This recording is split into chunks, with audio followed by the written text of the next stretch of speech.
I just wanted to do a quick live. I've spent a lot of my time today talking to people who are creating new online courses.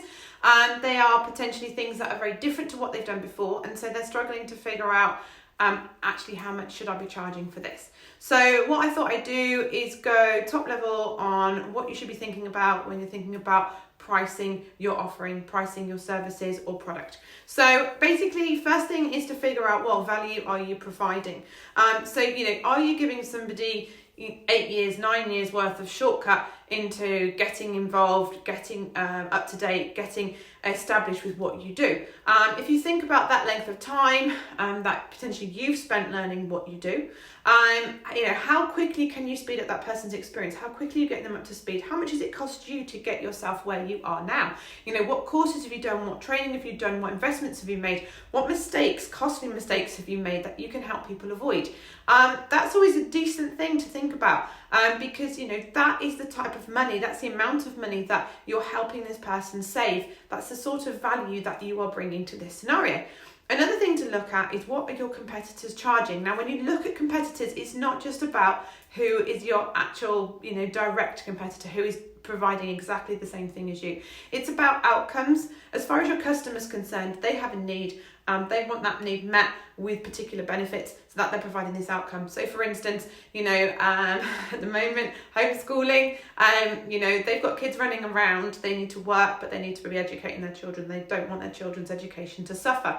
So their need is to have somebody help them with homeschooling. The benefit of that would be that their children are getting the education they need, and also they're getting the time that they need to concentrate on their work without the worry of having to come up with some sort of thing in a curriculum that they've never had to think about before. And so, thinking who else offers this outcome? Who else offers the education, the time out? What else is out there? Who am I competing with? And so, being aware of that, being aware of how much that costs, is super, super important. It's the value, what your competition's doing and what your competition's offering, and then how you different, how you are different, how do you compare with that competition? Is it the fact that actually you're way more experienced than them, the value you give is so much better, and so you're providing them with 10, 15 times the value, the experience, the outcomes, the benefits that your competitors are? If that's the case, then obviously you should be charging that much more because you're able to justify that, and because you want to value, you need to value what you can bring to the scenario. So I was talking to quite a few people today, and they were very keen, they were very concerned, very keen to keep their prices low. They were very concerned over charging too much. And one person actually said to me, I want to be able to sleep at night. I don't want to be charging astronomical amounts like my competitors are doing. And so my question to them was, that's absolutely fine, but if you were going to go on a parachute jump, and for those of you who know me, this is one of my favourite analogies. If you were going to go on a parachute jump, you had to jump out of this plane. Okay, it's not an option not to. So what are you going to do? Are you going to spend £5 on one person's parachute, or are you going to spend £200 on the alternative parachute? Okay, faced with those two options, £5, £200, which one are you going to go with?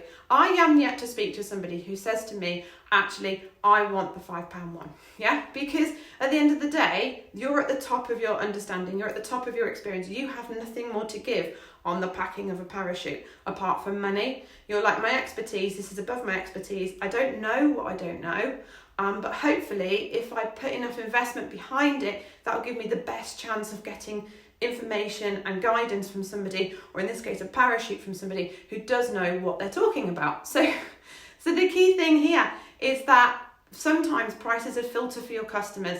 And actually, speaking to one of these people on the phone today, they said to me, oh yeah, actually, I've had that experience where people have said to me, you're too cheap. I wasn't convinced that you could meet my needs because other people were charging so much more.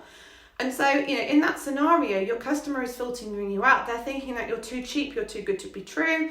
There must be something missing because you aren't the same price as your competitors. So always take that into consideration too. I speak to lots and lots of people who underprice themselves. Their competitors are pricing themselves so much higher, and the customers feel like there must be something wrong with the service they provide. When in actual fact, that person who's underselling themselves is way better value, even at that higher price that their competitors are charging. So it's always really important to understand what's going on around you, what value you're adding in comparison to your competitors, what experience you're bringing to the whole scenario, what value your customer's going to get from it. I hope that helps with your pricing, guys. I know lots of you are going through this process at the moment.